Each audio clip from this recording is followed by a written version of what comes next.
I never planned to record any of this. I never planned to speak about that night again.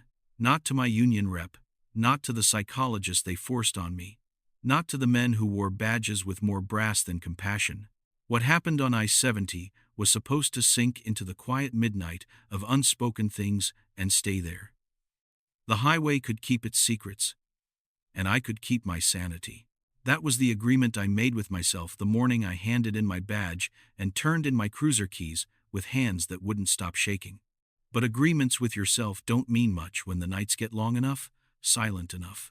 Eventually you start hearing the things you've avoided thinking about, and eventually you realize they've been thinking about you, too. This house I'm in now sits just south of Topeka, far enough from the interstate that I can pretend the faint hum in the distance is only wind and not rubber drifting across concrete. I moved out here a year after resigning, choosing a place where isolation felt comfortable rather than threatening. I wanted a quiet life, one where I could forget what I saw. But you don't forget. You only postpone remembering until something forces your hand. In my case, it was a file. A sealed, stamped, nearly forgotten case file, placed on my kitchen table by someone who preferred not to knock first. The state emblem on the folder had been scraped with something sharp, enough to distort the lettering. The contents inside weren't official documents, not ones that ever passed through the precinct. Newspaper clippings, scribbled notes, photos most of which were so poorly lit they barely qualified as photography at all. But the part that made my stomach drop wasn't any of that. It was the single sheet of paper, resting on top, printed in crisp black ink. Tell them what you saw. Not a threat, not a demand. More like an instruction or permission. I don't know who left it. I don't know how they got inside. The lock wasn't broken. The windows weren't forced. I'm not even convinced they used a door. But I do know that someone out there wants this story told. And if I'm being honest with myself, I've felt that pressure building for years, like a weight behind the ribs, pressing outward. Maybe this is the only way to relieve it. The truth is simple enough to state, though not to believe. Something stepped onto I-70 that night. Not a person. Not an animal. Something that had no business being anywhere near a stretch of highway outside Topeka, Kansas. Something that chose to cross the road as if the road were part of it, as if the asphalt were a living extension of its body. Something that looked at me in a way I still can't explain without losing my voice for a moment. There are people who swear they've seen strange lights out here. Others claim to have glimpsed shapes moving across the prairie, slipping between the tall grass like shadows with intention. Most of the time, those stories stay in bars, exchanged between men who've had enough beer to dull the embarrassment of sounding foolish. I used to roll my eyes at them. Used to tell myself I'd never become one of those people. Someone whose life breaks at the intersection of fear and the unexplainable. But here I am. It was 10 years ago, just past midnight, in early October. I was working a night shift I hadn't wanted to take. The kind where the air feels heavier than it should and the moon hides behind a smear of cloud all night long.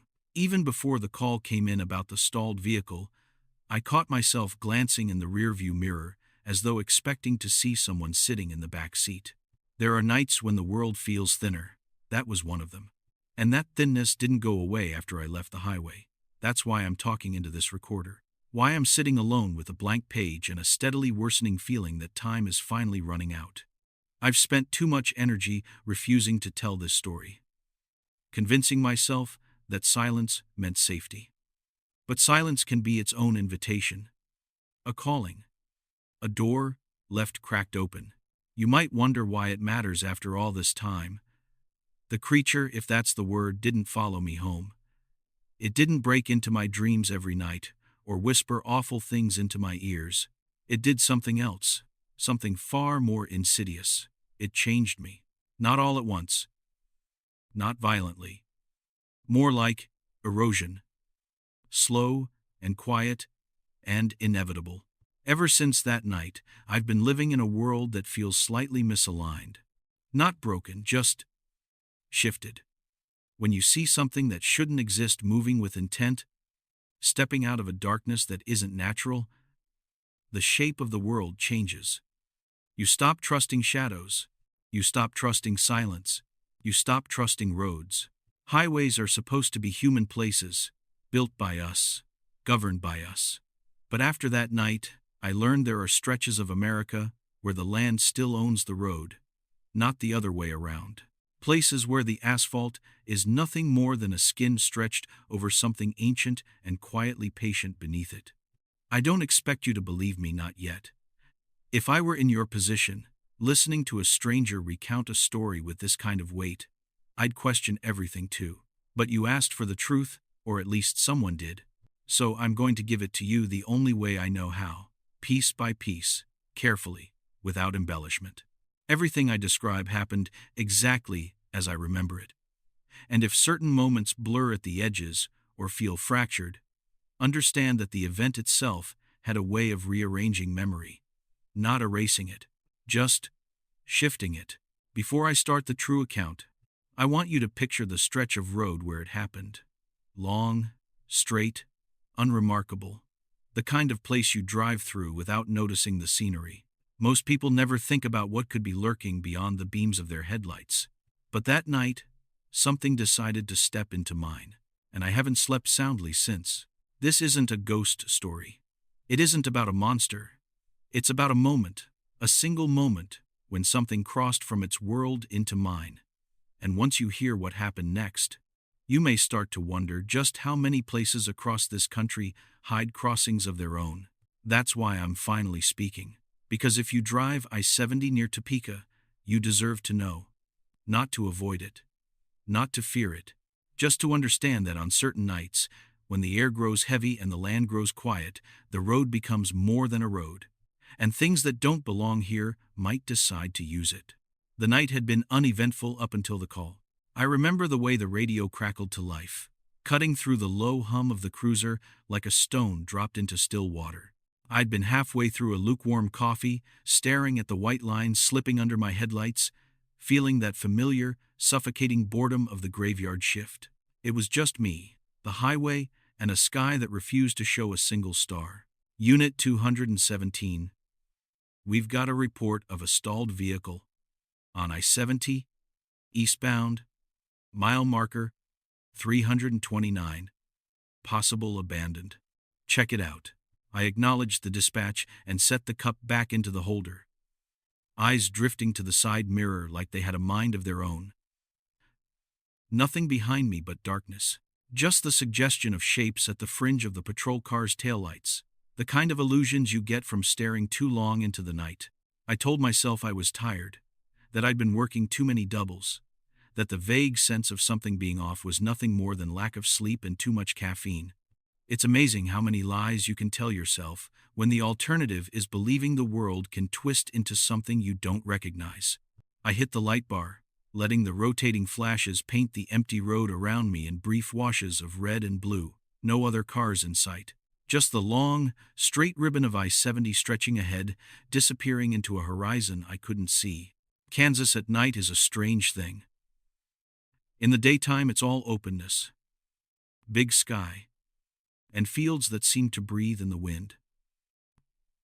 At night, that same openness feels like exposure, like standing alone in the center of a vast, dark stage. As I approached the mile marker, I saw it. A lone sedan parked on the shoulder, angled slightly toward the ditch, as though it had rolled to a stop rather than intentionally pulled over. Headlights were still on, casting a weak, yellowed cone into the grass. Hazard lights were off. There were no other vehicles nearby, no debris, no skid marks, just that one car, waiting. I parked the cruiser behind it, offset a little to give us both some protection from any oncoming traffic that might appear. Old habit, training, procedures, all the things that make you feel like the world is still comprehensible. My hand hovered over the radio mic for a second before I picked it up. Dispatch. This is 217. Visual on the stalled sedan, mile marker 329. I'm going to make contact. Run the plate for me. Static answered first. A soft hiss, like the radio needed to clear its throat. Then the dispatcher's voice came through, slightly warped. words dragging at the edges. Copy that. 217. Stand by for the plate. I recited the plate number, watching the sedan while I spoke. No movement inside, no silhouette against the glass. No sign of anyone in the driver's seat or on the roadside. Just the idling hum of my own engine and the wash of my headlights over the trunk. I clipped the mic back to its cradle and sat there a moment longer than necessary. There's a sensation you get sometimes, sitting alone on a dark stretch of road. It's part instinct, part imagination. A little voice that whispers, "Something's watching you." Usually, you shake it off. Roll your shoulders. Step out of the car. Do your job. That night, the whisper felt heavier. Less like a passing thought, and more like a pressure. A hand placed lightly but insistently on the back of my neck. I told myself again that I was being stupid. I popped the latch on my seatbelt and opened the door. The air outside was still. No wind, no rustle in the grass, no distant thunder. Just stillness. Everything felt muffled, as though the night had inhaled and was holding its breath. I stepped onto the asphalt and closed the door behind me. The sound somehow too loud in the quiet. The sedan's engine wasn't running. Up close, I could see the faint condensation on the inside of the windows, the kind that builds up when a car's been sitting for a while. I approached along the driver's side, cautious but not alarmed. I'd done this 100 times before. Drunk drivers who decided to sleep it off, engines that had given up in the middle of nowhere, overheated radiators and flat tires, highway patrol. I called out, more out of habit than expectation. "Anyone in the vehicle? You need assistance?" No answer, no movement. I reached the driver's window and peered in. The first thing I noticed was the coffee cup in the center console. A cardboard to-go cup with a plastic lid, one of those generic ones with a faded logo. There was still steam curling from the small opening, just a faint thread, but enough to tell me it hadn't been sitting long. The second thing I noticed was the phone on the passenger seat, screen lit with a paused call. No name displayed, just a number. The third thing I noticed was what wasn't there. No driver, no jacket tossed in the back, no purse or wallet on the seat. The car wasn't packed with luggage or personal items. It was unnaturally clean, the way a dealership loaner might be. The only signs of occupation were that cup and that phone. I tried the door, locked. The hairs on my arms stood up, and I told myself it was just the night air. I took a step back, scanning the area. The grass beyond the shoulder swayed gently, but I couldn't feel any breeze on my face. The highway ahead of me stretched empty in both directions. No other cars, no headlights, no taillights. Just the steady gleam of my cruiser's lights flickering across the reflective paint on the road. I turned my head slightly, listening for the sound of an engine, of tires on pavement, of anything. Nothing. Dispatch 217. This time when I grabbed the mic, my fingers were a little tighter around it. Go ahead, 217. Sedan appears abandoned. Engine off, doors locked. Headlights are on, coffee still warm. Phone inside. No sign of driver. Can you confirm registered owner and advise if any calls were made from this number to 911 or roadside within the last half hour? There was a pause. Longer than it should have been. Then, stand by. Running that now. I waited, eyes scanning the roadside, the ditch, the faint rise of land beyond it. Logic said the driver had started walking. Maybe toward the nearest exit, hoping to find help. People did that sometimes, even though we always told them not to. But as I looked at the shoulder, I realized something that didn't fit. There were no footprints. The dirt and gravel along the edge of the asphalt were undisturbed. No flattened grass.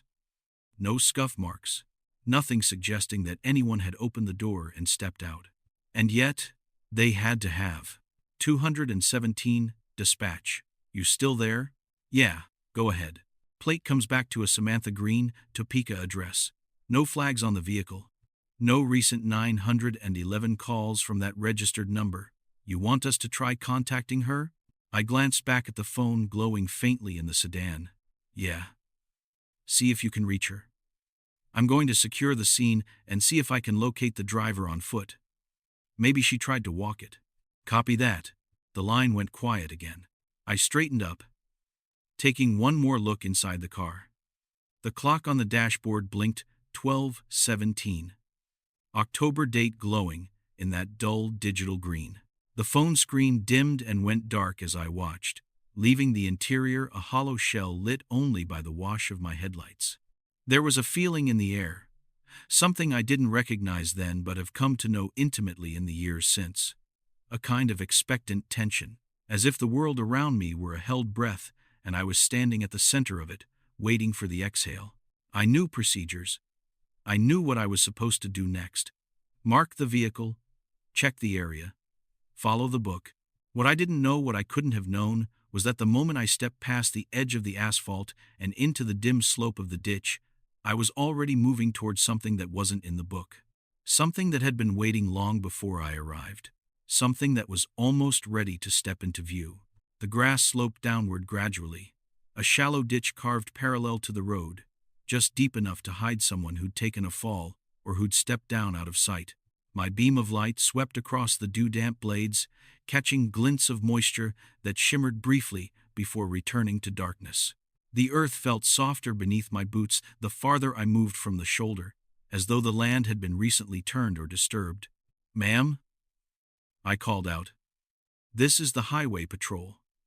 If you can hear me, call back." My voice fell flat in the open air, swallowed before it could travel. Even in the dead of night, sound usually carries across fields like these. But that night, it felt like I was speaking into insulation, into wool, into something that wanted to smother noise the way a hand smothers a flame. I walked along the ditch, slowly, following the faint curve of the land. My steps left prints in the soft dirt, and for a moment I crouched to check the ground more carefully. If the driver had walked here, there would be tracks, impressions, drag marks, anything. There was nothing except my own footprints, and a single line, a thin, shallow groove trailing through the dirt, leading away from the sedan and angling toward the median. It wasn't the mark of a foot, not the pattern of a shoe. More like something long and smooth had been dragged across the surface. Maybe a fallen branch, maybe a piece of equipment dropped from a passing truck. Except, the groove was too consistent, too deliberate. Like a finger drawn across sand with purpose. I followed it. A part of me already wanted to turn back, to call for backup, wait for another unit, and treat the situation like a missing person search rather than a routine vehicle check. But pride is a powerful thing, and experience even more so. I'd been on the force long enough to know that most unusual calls ended up being nothing. An anxious motorist, a forgotten item, a misinterpreted noise. But as I traced that strange line through the ditch, something in my gut tightened. It wasn't fear, not yet, but anticipation, a subtle bracing, like the body preparing itself for an impact it can't see but can sense moving toward it. The groove ended at the base of the median rise, where the highway split into opposing lanes. The tall grass here was dense and unmoving, but it seemed to lean inward slightly, all of it angled toward the center of the road, as though drawn by some invisible pull. I scanned the area with my flashlight, expecting, hoping to see a person. Maybe the driver had collapsed. Maybe she was sitting somewhere nearby, disoriented or faint. Maybe she'd wandered up the embankment. My light caught nothing but shadows. No movement, no outline of a human body, no sign of struggle or distress. I turned and looked back toward the sedan. It sat peacefully on the shoulder, headlights still glowing. But from this vantage point, with distance between us, the car looked wrong, tilted, just a fraction, like it wasn't settled properly on the ground, as if the earth beneath it wasn't entirely solid. I blinked, and the illusion vanished. The car looked normal again, just an abandoned vehicle on an isolated road. Still, my pulse had quickened. I started up the median slope, careful of loose gravel. The grass brushed against my legs, cold and damp. At the top, I paused and looked across the highway. That was when I heard it. A faint, rhythmic tap. Light. Sporadic. Not mechanical. Not metallic. It reminded me of footsteps, but not quite. Too slow. Too measured. The sound came from the opposite side of the road, where darkness pooled in the open space between the strobe beams of my cruiser's lights. I froze, and for a long moment, the highway held still. Then the tapping stopped. A second later, I saw movement. A shape emerged just beyond the reach of the headlights. At first, it seemed like nothing more than a tall shadow cast by a passing cloud or some trick of the uneven terrain. But then, the shadow shifted against the darkness, detached itself from the backdrop, and stepped forward. My breath caught. It was a figure, humanoid, but barely. Too tall, too elongated, shoulders narrow, limbs long like wires, posture slightly bent forward, as though the spine had grown too fast for the rest of the body. Its steps were slow, deliberate, placing one foot exactly in front of the other as it moved toward the road. I felt myself wanting to call out, to issue a command, to do anything other than stand there. But something held me in place. Not fear. Fear you can move through. This was something colder, something like recognition, the unsettling awareness that this moment had been waiting for me long before I arrived. The figure paused at the edge of the asphalt, and then, as if testing the surface, it placed one long foot onto the lane. The road beneath seemed to respond. Not visually, not in any physical sense I could describe, but in a way that made the air change. As if the highway were breathing in, my hand drifted to my holster, not to draw, but to anchor myself, to feel something real. "Sir," I tried, though the word felt ridiculous as it left my mouth. "Identify yourself." The figure shifted its head in my direction, not turning it naturally, more like rotating it on an off-center axis, as though it wasn't used to the motion yet. There was no face. No eyes catching the glare of my flashlight. Just the impression of a human-like head turning with gradual interest. I forced my legs to move, taking a single step backward. The figure took a step forward. The world narrowed to the space between us, the stretch of road that separated something I understood from something I didn't. My radio hissed sharply at my hip, a burst of static that made me flinch. Then, through the distortion, a voice emerged. My voice. Don't. Soft. Urgent. Not a recording. Not feedback. Me. Speaking from somewhere else. The figure paused. One foot still on the road. The other poised behind it. Body angled, as though caught between dimensions of movement. I stared at it. It stared back, or gave the impression it did. A strange, disjointed recognition settled over me. Not familiarity. Not memory. More like inevitability. I felt the urge to run, to retreat to the cruiser, to put steel and distance between myself and whatever stood across that darkened stretch of pavement. But I didn't move. Not then. Because in that moment, with the stars hidden behind clouds and the land still holding its breath, something in me knew that turning away would be worse. That whatever this thing was, whatever it wanted, it had chosen this stretch of I-70 for a reason. And turning my back on it might give it permission to follow. So I stood there, heart pounding, caught in a moment that felt suspended outside of ordinary time. And the figure stood with me, testing the road beneath its feet as though deciding whether to cross fully into my world. Whether to step into the light, whether to step toward me. That was the moment the night began to unravel. The moment I realized the missing driver wasn't the real problem. The moment the highway itself felt alive beneath my boots. And I understood too late that I was no longer the one doing the searching. Something had found me. I don't remember deciding to move. One moment I was staring at that impossible figure, and the next I was backing down the median slope. Slow and steady. Never turning my back. Never letting it out of my sight. Every instinct I'd developed in my years on the force screamed at me to break into a run, to clear the distance between myself and the patrol car as fast as possible. But training and something deeper, Something I can only describe as caution born from a wordless understanding kept my steps measured. The figure didn't advance. It only watched, its posture unnervingly steady, as though it had all the time in the world, as though it had been waiting for this exact circumstance. When I reached the shoulder, I felt a flicker of relief at the sight of my cruiser parked behind the sedan, blue and red lights still turning rhythmically. That familiarity grounded me, even if only a little. The cruiser meant control, procedure, safety. But as I stepped closer, those feelings dimmed. The car's silhouette looked off, subtle but unmistakable. The angle of the tires, the depth of the shadows around the wheel wells.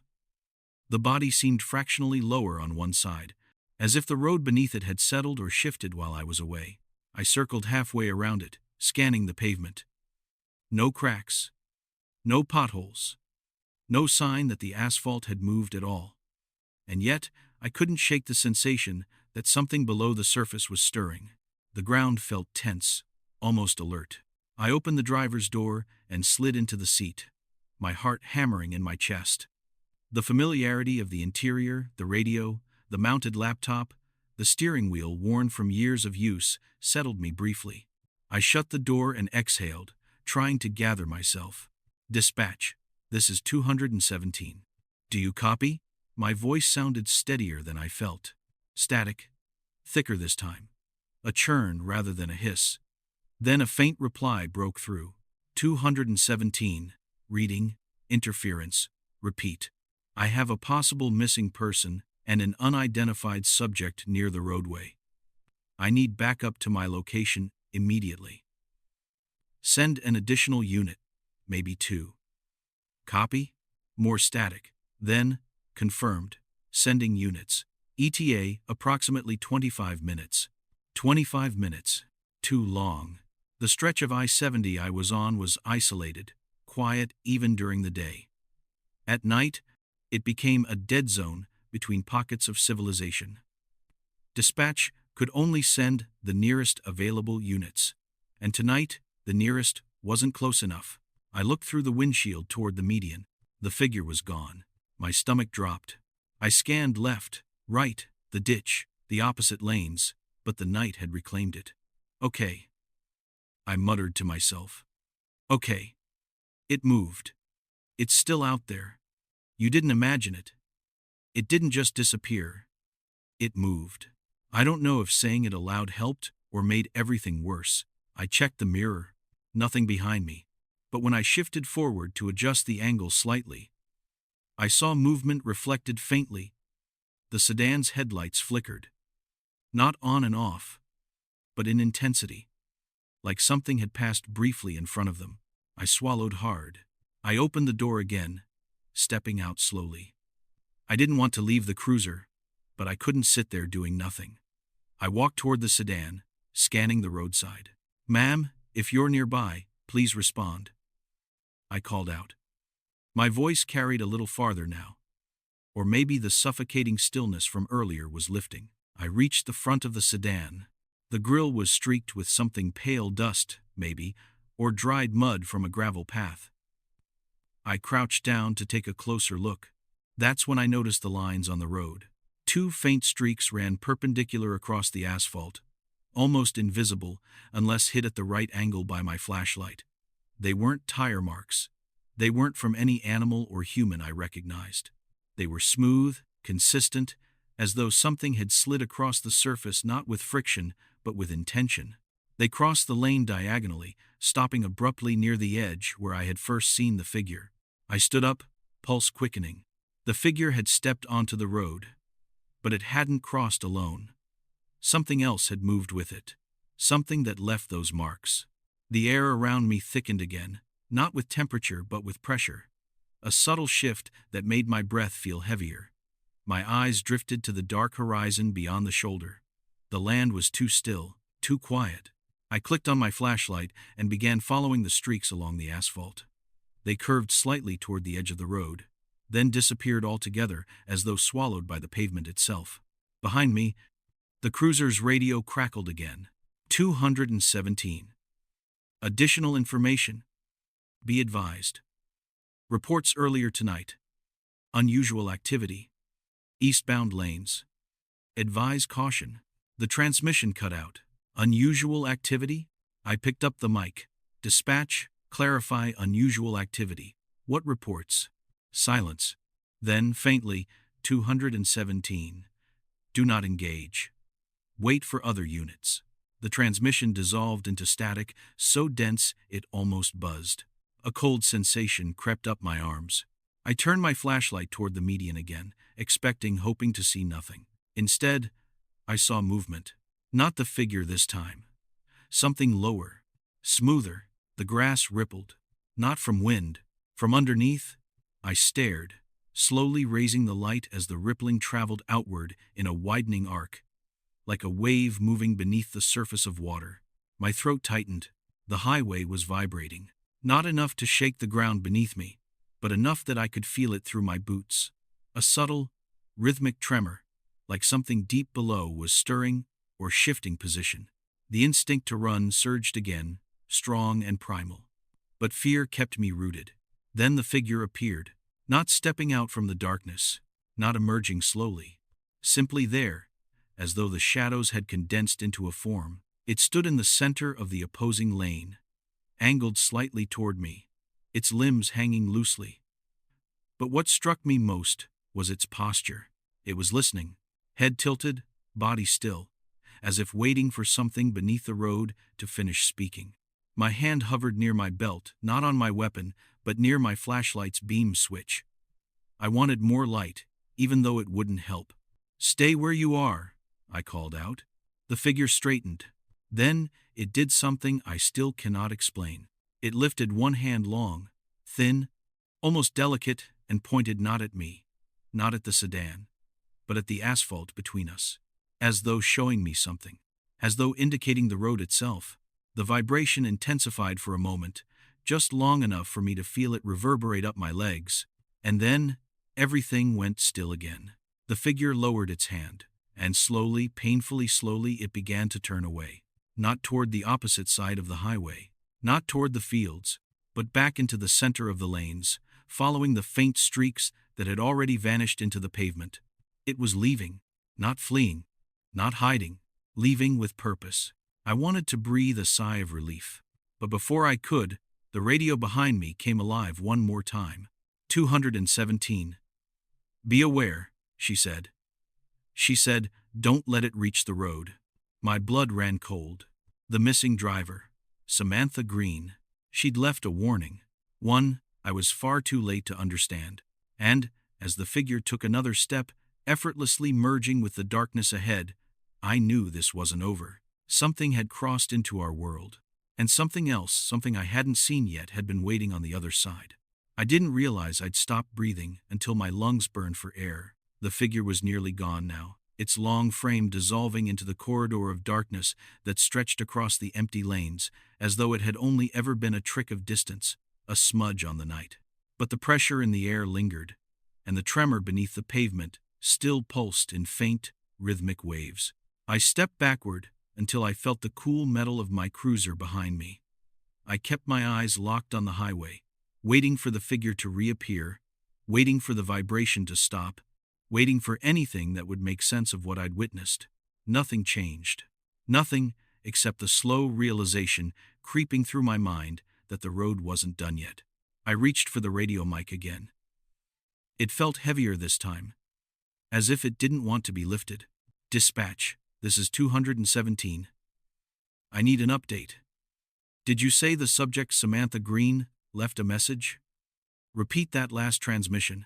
Static swept across the channel, dragging out in long, warped waves. I held the mic tighter, forcing myself to wait it out. Then, faintly, like a voice speaking through layers of cloth, I heard. She said, "Don't let it reach the road." And then nothing. I clipped the mic back with a shaky exhale. 25 minutes until backup arrived.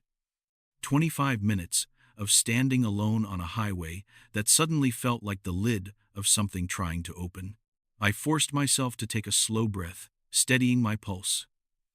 I scanned the area again, searching for any movement in the fields, any outline along the horizon.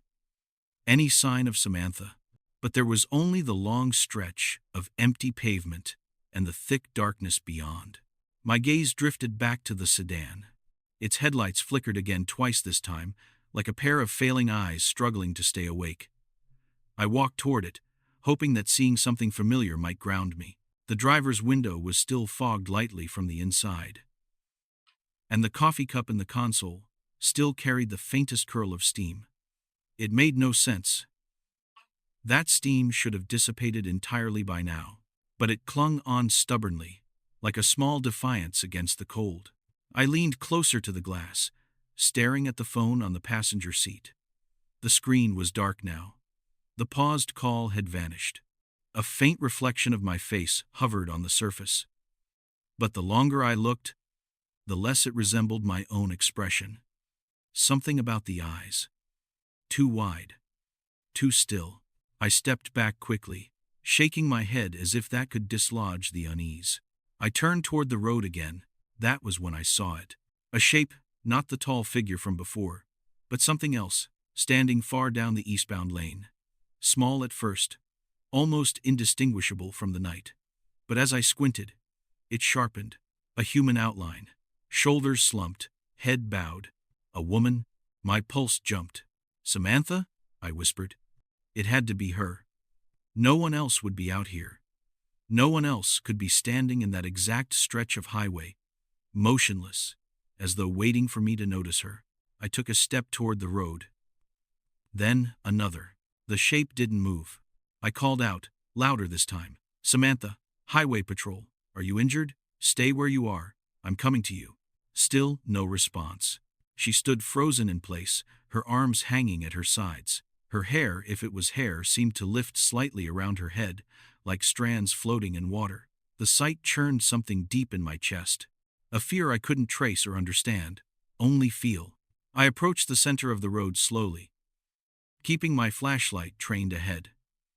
The beam stretched forward, in a thin, pale line, landing just short of the woman. "Samantha!" My voice cracked on the name. She raised her head.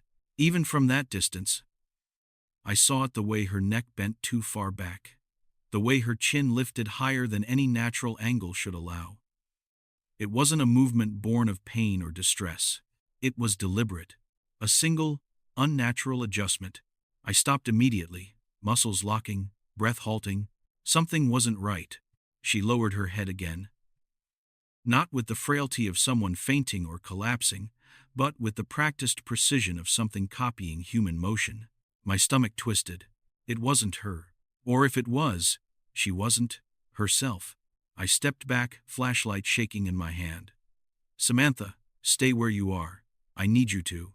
The lights of my cruiser flickered behind me. The pavement trembled, and the woman, if she was a woman, lifted one arm and pointed at the road beneath her feet, just like the tall figure had done minutes before. Then her hand dropped limply, swinging once at her side before settling. She began to walk toward me. Each step landed without sound, without weight, without hesitation. Slow, steady, wrong. I backed away carefully. "Ma'am, stop right there." She didn't. I raised the flashlight, its beam quivering across her silhouette. Details sharpened as she came nearer. Her clothes were ordinary. A light jacket, jeans, shoes that seemed perfectly mundane. But her movements, those were anything but. Her strides were precise, perfectly measured, each one landing in the exact center of the painted lane line, as though following a path marked for her and her alone. I stepped backward again, my heartbeat pounding against my ribs. Something occurred to me then, unwelcome, cold. The groove I'd found in the ditch, the streaks across the road, the tremors beneath the asphalt. It wasn't just the tall figure. There were others, and they used the road. The woman, Samantha or something wearing her shape, was 20 feet away now. The headlights from my cruiser carved her face into a mask of shadows, but her posture spoke volumes. She wasn't approaching me. She was approaching the sedan, moving toward it with eerie certainty, her steps never wavering. I turned toward it instinctively, as if expecting something to happen, and something did. The coffee cup in the console toppled over, not from wind, not from vibration, It fell as though pushed by an invisible hand. The woman reached the driver's side door. She stopped, head lowered toward the window. For a moment, she simply stood there, unmoving. Then she leaned closer. The glass fogged. From the outside, as though something cold were breathing against it, I felt the blood drain from my face. "Samantha," I said, more quietly now. She didn't turn. She didn't acknowledge me at all. Her hand rose, fingers splayed, placed flat against the glass. The window bowed inward, not cracking, not breaking, just bending slightly, as though responding to the touch of something with strength and delicacy in equal measure. I drew a step closer, unable to stop myself. "Ma'am, please." Her head turned then, not toward me, but toward the road beyond, as if listening for something still hidden. And in that moment, I understood the warning in the transmission. Don't let it reach the road. She had already reached it, and whatever she was now, whatever had taken her, it wasn't done crossing over, not even close. I should have run. Every instinct in my body told me to get back in the cruiser, lock the doors, and wait for backup, no matter how far away they were. But something held me there, something beyond fear, beyond confusion, a sense that moving too fast, making the wrong sound, or breaking the fragile stillness of that night would draw the wrong kind of attention. The woman, Samantha, or the thing wearing her body, remained with her hand pressed against the driver's window. Her posture was patient, almost reverent, like she was listening to something inside the sedan that I couldn't hear. Then, slowly, she lowered her hand and traced her fingers down the glass, leaving behind a streak of condensation that trailed in a perfect, straight line. When she stepped back from the vehicle, she didn't turn toward me. She didn't run. She didn't even seem aware of my presence anymore. Instead, she turned her head toward the center of the highway, her motion stiff but direct, like a compass needle swinging to its true point. The ground gave a faint pulse under my shoes, not enough to throw me off balance, just enough to let me know the highway hadn't fallen silent, it was waiting. I forced myself to speak. Her head twitched, not in recognition, more like a puppet whose strings had been touched. Then she began to walk again, returning to the eastbound lane with that same unnatural precision, each footfall landing exactly on the painted lines. I followed her at a distance, afraid but too transfixed to turn away. When I reached the center of the road, the night expanded around me, a hollow, vast emptiness stretching in every direction. The cruiser's lights still spun behind me, but they felt small and distant now, like a lighthouse glimpsed through thick fog. She stopped, not because I had spoken, not because she had reached the shoulder, but because something else had emerged ahead of her. At first, I thought it was the tall figure returning. Another smudge of darkness, another outline stepping into the half-light. But as my eyes adjusted, I saw it was different. Shorter, narrower. Its arms hung limply at its sides, but its legs were wrong, too long below the knee, bending subtly. Under its weight, it took small, shuffling steps toward her, each movement jerky, but purposeful. And the two of them, one wearing the shape of a woman, one wearing something else entirely, stood facing each other in the road as if meeting by some unspoken arrangement. I felt cold settle under my skin. The tremor beneath the asphalt grew again, a steady pulse that traveled through the soles of my boots and up my legs. It wasn't shaking, it was breathing. The highway was breathing, slow and deep, like something ancient, buried beneath the layers of concrete, had awakened. And the things standing above it were listening. I reached for my radio again. "Dispatch. This is 217. 2 unidentified subjects on the road. I repeat. 2. I need an updated ETA on backup." Only static answered, but layered under that static was something else. Something soft, almost like distant voices, overlapping in a way words couldn't form. Not human. Not mechanical. A signal coming from somewhere it shouldn't. I lowered the radio. The shorter figure approached Samantha, or what was left of her, and paused just a few feet away.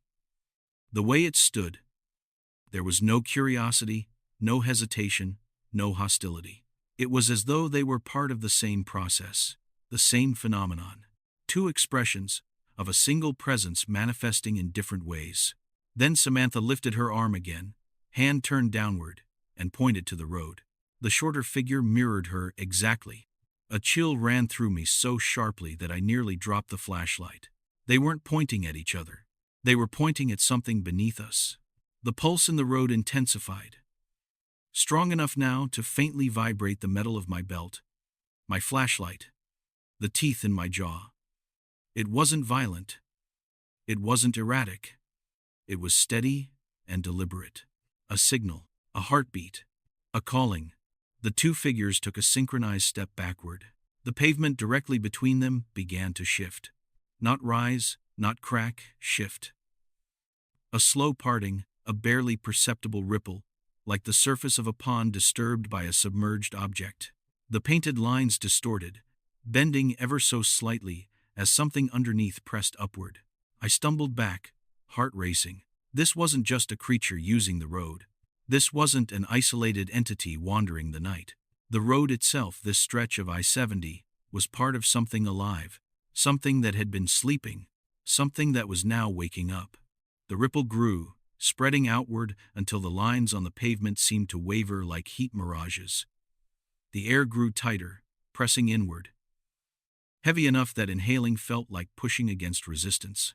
Then I saw them, more shapes, more figures, stepping out from the darkness on either side of the highway. Some tall, some small, some shapeless, until they moved, revealing human silhouettes bent or stretched or mismatched. They emerged silently, like shadows peeling away from the air itself. Dozens of them, maybe more. My flashlight beam jumped from one to another, but it barely made a difference. They didn't react to the light. They didn't react to me. They didn't react to anything except the subtle movement of the highway beneath them. They stood in 3 uneven rows on each side of the road, all facing inward, all fixed on the shifting pavement between Samantha and the shorter figure. A gathering, a congregation, a welcoming. The weight of the moment pressed against me until I could barely stand. My breath hitched. My fingers went numb. I felt impossibly small, like a witness to a ceremony not meant for human eyes. The ripple in the road stopped. Everything went still. The air tightened again. Something was coming. Not from the fields. Not from the sky. From under the highway. The figures stepped back in unison, clearing a path. Samantha moved with them, her motions fluid but haunted. I took another step back, then another. My instincts screamed louder than they ever had in my life. Something began to rise beneath the pavement. Slowly, deliberately. The asphalt bulged, as if something immense and formless was pushing against it from below, testing its strength, searching for a point of weakness. The painted lines stretched. Tiny cracks formed along the surface. Another inch, another. The figures waited in silence, perfectly still, as though in anticipation. I couldn't breathe. I couldn't look away. When the pavement finally split just barely, just enough to release a thin line of darkness, I felt a sensation I will never forget. A presence, ancient, awake, aware. It wasn't a creature emerging. It was a threshold opening. Something on the other side was looking back. The split in the pavement wasn't wide, no more than the width of a fingernail, but the darkness beneath it was wrong. It wasn't the absence of light. It wasn't a void. It was a presence, dense and watchful, like something immensely patient had finally opened an eye. The moment it appeared, every figure standing along the highway responded at once. They did not bow. They did not kneel. They simply straightened, as though compelled by an unseen force, aligning themselves with perfect posture. Shoulders lifted, heads raised toward the sky. Even Samantha, her movements, once imprecise and unsettling, suddenly became sharp, exact, almost reverent. She stepped closer to the crack in the pavement, her feet landing with the same precision she'd shown before, always on the painted lines, as if using them as a guide. The shorter figure followed, walking beside her like a second in command. And the taller figure, the first one I had seen earlier, materialized again at the far end of the formation, emerging from the darkness like it had been waiting for its cue. The pulse beneath the road deepened, not louder, deeper. Like a resonance felt in bone rather than heard with ears. My teeth vibrated. My breath faltered. The world around me narrowed to the widening fissure and the impossible weight rising beneath it. Something was coming through. I staggered backward, reaching blindly for the cruiser, desperate for the feel of something solid, something real. My hand brushed the hood, cool, familiar metal, and I steadied myself against it. "Dispatch," I said, gripping the radio mic tightly. "This is 217. Something is happening on the highway. You need to divert all units. Do not send backup here. Repeat, do not send backup. This is not a safe situation. Do you copy?" At first, only static. Then a voice, not dispatch, not mine. A woman's voice, fragile, strained, whispering through the distortion. "They listen when the road listens." I froze. It was Samantha. My stomach twisted. "Dispatch?" I tried again, though I already knew no one else was coming through that line. The figures shifted, lifting their heads further. The pavement split a fraction more, not an eruption, but a slow, deliberate widening. A thin line of pale, smoky mist escaped from the crack, curling upward in lazy spirals. Not mist, I realized. Breath. The road was breathing. My knees weakened. This wasn't some creature trying to claw its way out. This wasn't something buried or trapped. This was something entering, crossing into our world, through a place where the barrier had gone thin from centuries of roads pressed onto the land, forcing straight lines onto terrain that wanted to remain wild. I forced myself to move closer, drawn not by bravery, but by horrified disbelief. The figures didn't turn, didn't acknowledge me. Their focus was entirely on the crack. The mist thickened, and with it came a low hum, deep, layered, many-voiced. It carried no melody, no words, just vibration. It wasn't sound at all. It was communication. The taller figure stepped forward first, placing its foot directly beside the fissure. Its limbs elongated further, bone and shadow stretching effortlessly as it bent down, lowering its head toward the crack. The shorter figure mirrored it. Then Samantha. She knelt beside them, her movements mechanical but her posture unmistakably human. A terrible imitation of reverence. My pulse hammered in my ears. I couldn't understand what I was seeing, couldn't make sense of the ritual unfolding before me. But every instinct screamed that I was witnessing something ancient, far older than the road, older than the land, older than any folklore I'd heard whispered over cheap beers in rural bars. The hum deepened, the air thickened, the mist poured out faster, the crack widened more.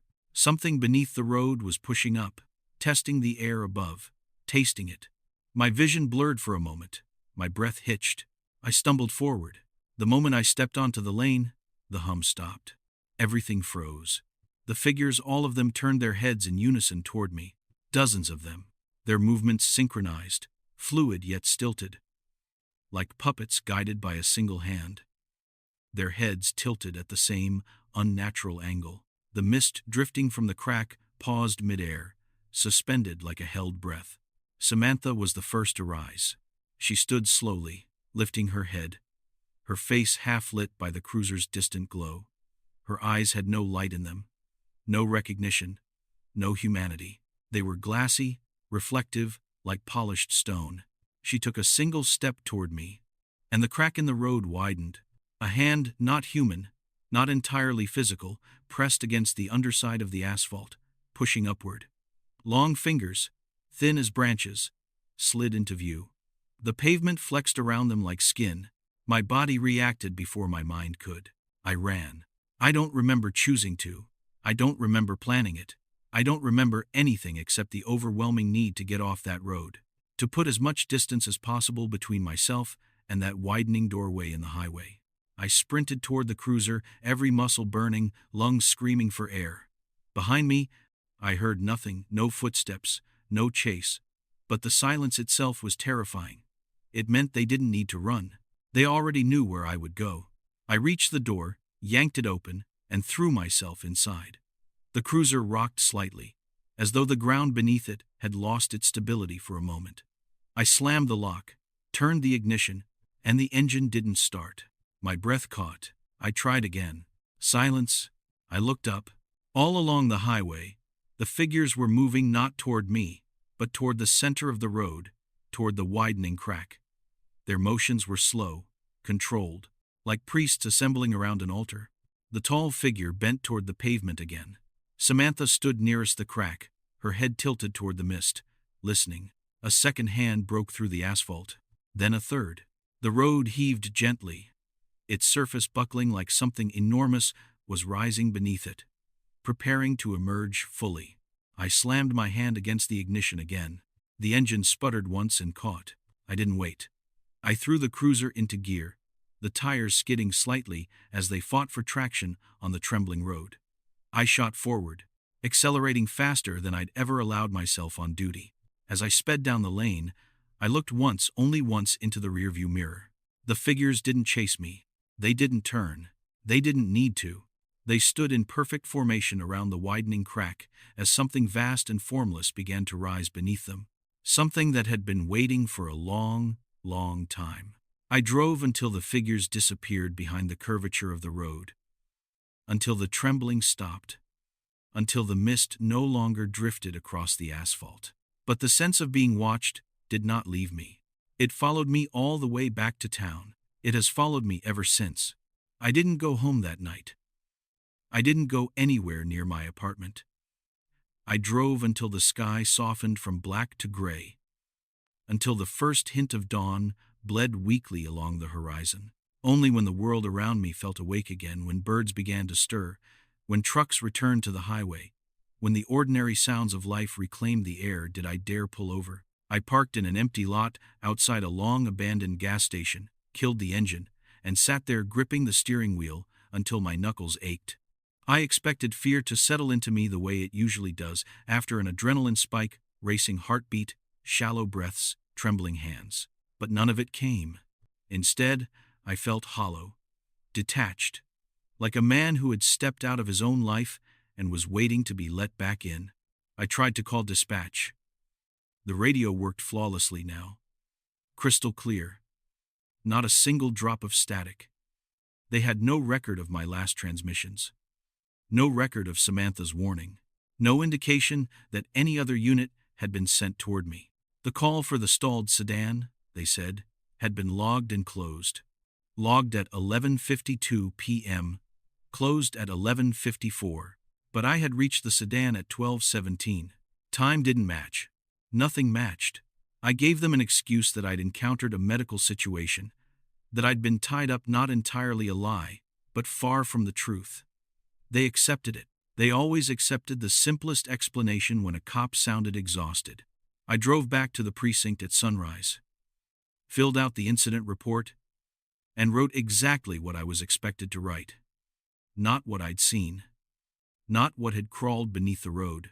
I didn't mention the figures or the mist, or the hands pressing up through the asphalt.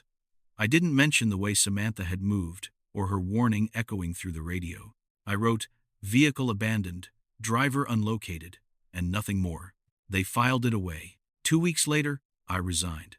You don't walk away from a pension and 2 decades of service because of a single incident. Not unless the incident shattered something fundamental in you. Not unless the world you thought you understood cracked open like a road under pressure, revealing something beneath it that should never have been seen. I tried to live quietly after that. Found this little house, far from the interstate. Spent my days convincing myself that what happened on I-70 was an anomaly. A pocket of madness. A place where reality buckled for a moment before snapping back into place. And most days, I almost believe that. Almost. But there are nights long, still nights when something changes in the air around me. The quiet becomes too deep. The world grows thin again, like the veil that separates here from somewhere else has begun to wear through. And on those nights, I hear things. Not voices, not footsteps. Just a hum. Low, rhythmic, ancient. A vibration that rises through the floorboards, traveling up the legs of my chair, settling into my bones. The same pulse I felt on the highway. The same resonance I felt beneath the road. I tell myself it's nothing. The wind, the passing of a distant truck, the groan of old wood. But I know better. I know the sound of something waking, something remembering, something stirring beneath the surface. And then there are the other moments. Moments when I look out the kitchen window late at night and see shapes standing at the tree line. Still, silent, tall or short or twisted into proportions that don't belong to anything that walks on this earth. They never move, never step forward, never come closer. They only watch the direction of the highway, as if waiting, as if listening, as if reminding me they haven't forgotten. I used to think they were following me. Now I'm not so sure. I think I brought something back with me that night, not in the physical sense, not as an attachment or a shadow lurking in the corner of my eye. Something subtler, a connection, a thread stretched taut between me and the place on I-70 where the road opened. A thread that trembles when they think of me. At times, I feel the pressure behind my ribs again, the same pressure I felt the moment the crack widened and the mist rose.